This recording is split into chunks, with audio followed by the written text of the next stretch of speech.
Magandang araw po mga bayang karerista. Magbibigay na po tayo ng tip, giya at info para sa araw ng Biyernes. Tara!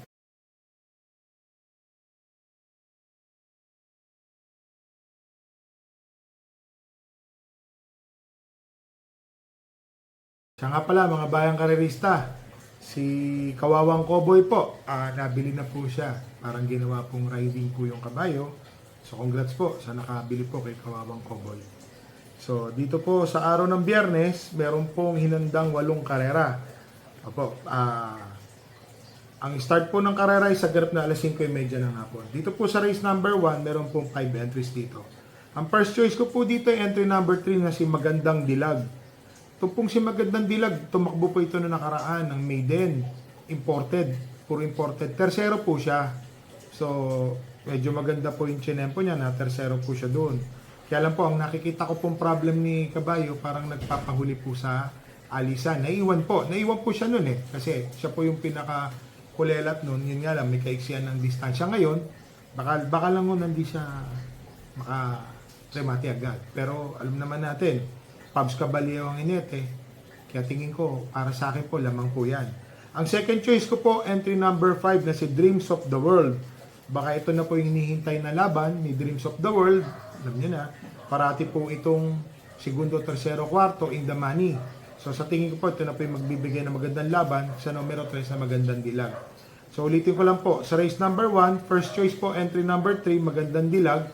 Second choice po, entry number 5, Dreams of the World.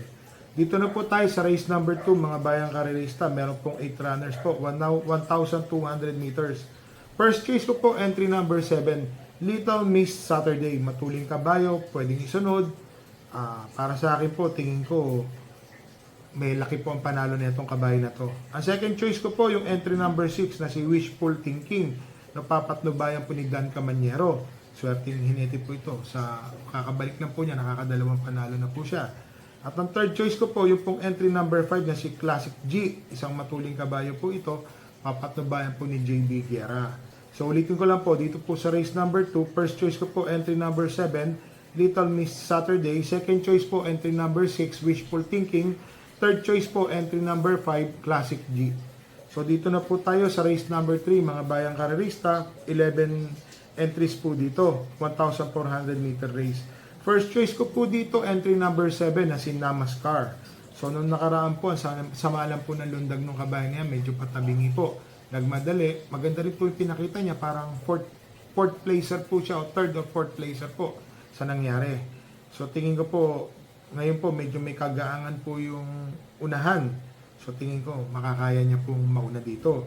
Ang second choice ko po dito, yung entry number 8 na si Cheche. Papatnubayan po ni JB Hernandez, na alam naman natin si Cheche, may tempo po itong 1.27 sa 1,400 meters.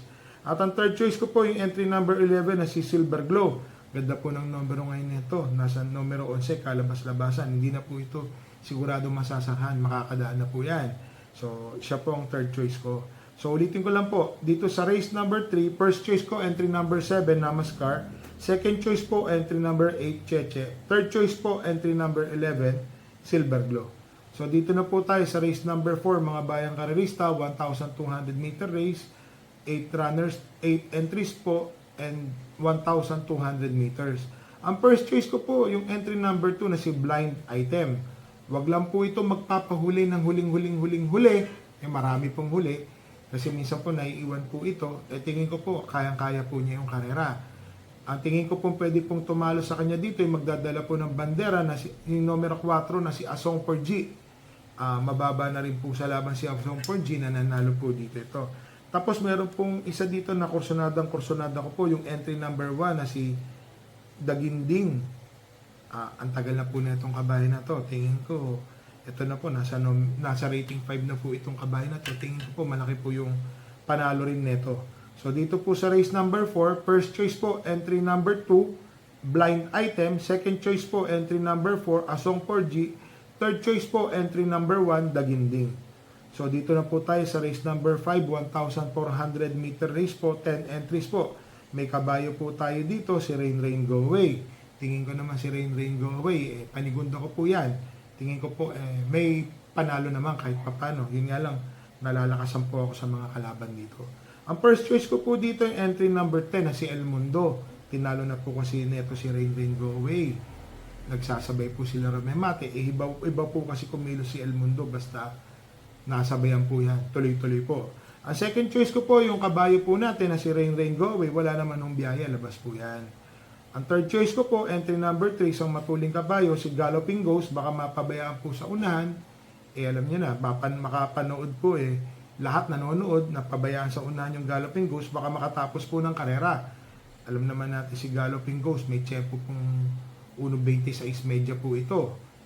Kaya yung po tingin ko na magdadala ng bandera, si Galloping Ghost. So ulitin ko lang po, dito po sa race number 5, first choice po, entry number 10, El Mundo. Second choice po, entry number 5, Rain Rain Go Away, kabayo po ng inyong lingkod.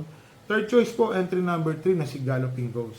So dito na po tayo sa race number 6, mga bayang karerista. Ang first choice ko po dito, 1,400 meter race nga pala to, 9 entries. Ang first choice ko po yung entry number 9 na si Tulak ng Bibig.